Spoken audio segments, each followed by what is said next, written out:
नमस्कार बच्चों, कैसे हैं आप लोग। आई होप आप लोग बहुत अच्छे होंगे और खूब मन लगा के पढ़ाई कर रहे होंगे। बच्चों, हम लोगों ने जो चैप्टर स्टार्ट किया था उसका नेक्स्ट टॉपिक आज हम लोग पढ़ेंगे selecting cell. Selecting cell, most work in Excel are performed within a cell. For this you must select cell. There are different ways in which you can select cell. You can use the keyboard to select cell. बच्चों, क्या होता है कि जो हमारा Excel में जो work होता है मोस्टली वो कहाँ परफॉर्म होता है, एक सेल में ही परफॉर्म होता है। इसके लिए हमें क्या करना होता है, उस सेल को सेलेक्ट करना होता है। और सेल को सेलेक्ट करने के डिफरेंट वेज हैं हम लोग के, जैसे कि कीबोर्ड से हम लोग सेलेक्ट कर सकते हैं, माउस से सेलेक्ट कर सकते हैं। ठीक है student, to select all the cell in a worksheet, हमें सेल की जो वर्कशीट के सारे सेल हैं उनको एक साथ सेलेक्ट करना होगा। तो just click on select all button. तो सिंपली हमें कहाँ क्लिक करना होगा, सेलेक्ट ऑल बटन पे क्लिक करना होगा।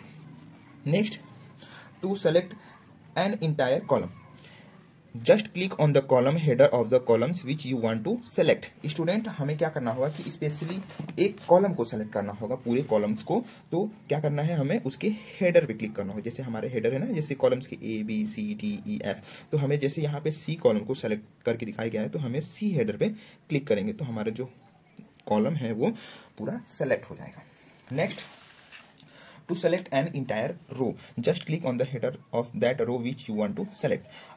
हमें जिस रो के सारे सेल को सेलेक्ट करना है तो सिंपली उसके हेडर पे क्लिक करना है। जैसे ये आप लोग देख सकते हैं 1 2 3 4 5 6 7 8, ये हेडर्स है ना, किसके हेडर्स हैं, रो के हेडर्स हैं। तो जिसके पूरे रो को सेलेक्ट करना होगा उसके हेडर पे सिंपली हम लोग को क्लिक करेंगे तो हमारा जो पूरा सेल है इस रो का वो सेलेक्ट हो जाएगा।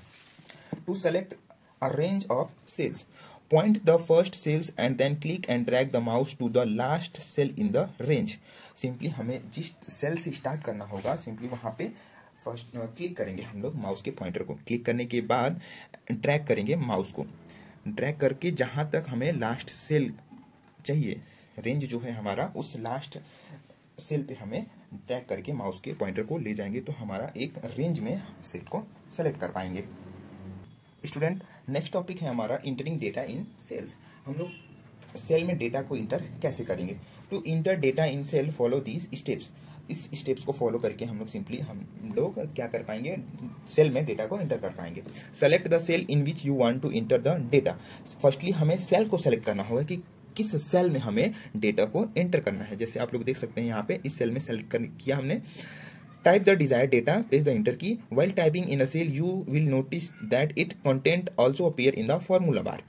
Student, सेल को सेलेक्ट किया हमने और जो डेटा हमें लिखना था वो लिखा हमने, और फिर क्या, डेटा लिखने के बाद इंटर बटन प्रेस करेंगे और एक चीज़ तो हमारा जो सेल में डेटा है वो इंटर हो जाएगा। और टाइपिंग के वक्त आपने ध्यान देना होगा कि जो भी हम लोग डेटा लिख रहे हैं वो कहाँ अपीयर होगा, वो फॉर्मूला बार में भी अपीयर होगा। हमने पिछली क्लास में बताया था कि जो भी सेल में डेटा हम लोग लिखते हैं वो फॉर्मूला बार में दिखाई देता है। जो भी फॉर्मूला यूज़ करते हैं और जो भी डेटा लिखते हैं वो कहाँ शो करता है, फॉर्मूला बार में भी शो करता है।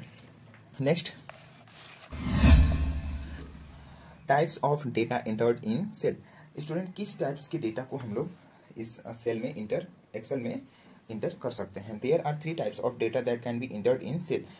आमतौर पे क्या होता है, जो सेल में डेटा लिख सकते हैं वो 3 टाइप्स के डेटा को लिख सकते हैं। First, numeric data, text data and formula.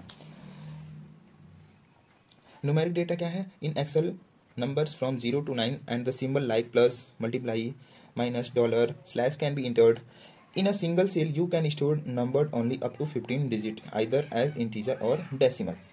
Student, जो एक्सेल में नंबर होता है वो 0 to 9 तक को हम लोग लिख सकते हैं एंड द सिंबल लाइक, और सिंबल भी लिख सकते हैं जैसे कि plus, minus, division, dollar, science को यूज कर सकते हैं। एक सिंगल में हम लोग मैक्सिमम कितने डिजिट को लिख सकते हैं, 15 डिजिट को लिख सकते हैं, या तो इंटीजर और डेसिमल को कितने, 15 डिजिट को।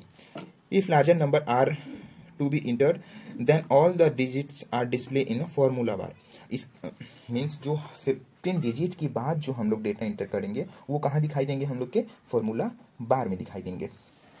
Text data include all kinds of data like alphabet, number, space between lines. When the data entered in a longer than what a cell can accommodate in a line, you can press Alt and Enter together to go to the text line in the same cell. Student, text data में क्या होता है, कई तरह के data को हम लोग लिख सकते हैं, जैसे कि alphabet, number, space between lines, इस टाइप्स के डेटा को हम लोग टेक्स्ट डेटा में लिख सकते हैं. When the data entered in longer than what a cell can accommodate in a line, you can press Alt and Enter together to to go to the next line in the same cell. Student क्या होता है कि जो हमारा cell होता है उसमें हम जब टेक्स्ट को लिखते हैं तो हमारा एक सेल होता है वो फुल हो जाता है और हम चाहते हैं कि वो कंटिन्यू हमें शो करता रहे. तो इसके लिए हमें क्या प्रेस करना होगा, अल्ट के साथ इंटर बटन प्रेस करेंगे तो उसके साथ साथ जो क्या होगा, नेक्स्ट लाइन को सेम सेल में हम लोग लिख सकते हैं. जैसे देखिए स्टूडेंट, आप लोग देख सकते हैं यहाँ पे जैसे एक सेल है, ठीक है, एक मान लीजिए एक सेल है, इसमें हम लोग को कोई डेटा लिखना है 1 2 3 कोई इस टाइप से. हम चाहते हैं कि इसी सेल में क्या हो, नीचे भी डेटा लिखे, ये मीन्स यहाँ पे. तो इसके लिए हमें क्या प्रेस करना होगा, अल्ट के साथ इंटर बटन प्रेस करना होगा. ठीक है स्टूडेंट, अल्ट के साथ इंटर बटन प्रेस करने तो सेम सेल में हम नेक्स्ट लाइन में हम लोग डेटा को इंटर कर सकते हैं. और जब ये अल्ट प्लस इंटर नहीं प्रेस करेंगे, केवल इंटर प्रेस करेंगे तो हमारा क्या होगा, सेल चेंज हो जाएगा. समझ गए स्टूडेंट, आज के लिए इतना ही. और हम लोग कल सीखेंगे सेविंग वर्कशीट, जो हम लोगों ने वर्कशीट तैयार किया है उसको कैसे सेव करेंगे. आज के लिए इतना ही. Okay bye, thank you.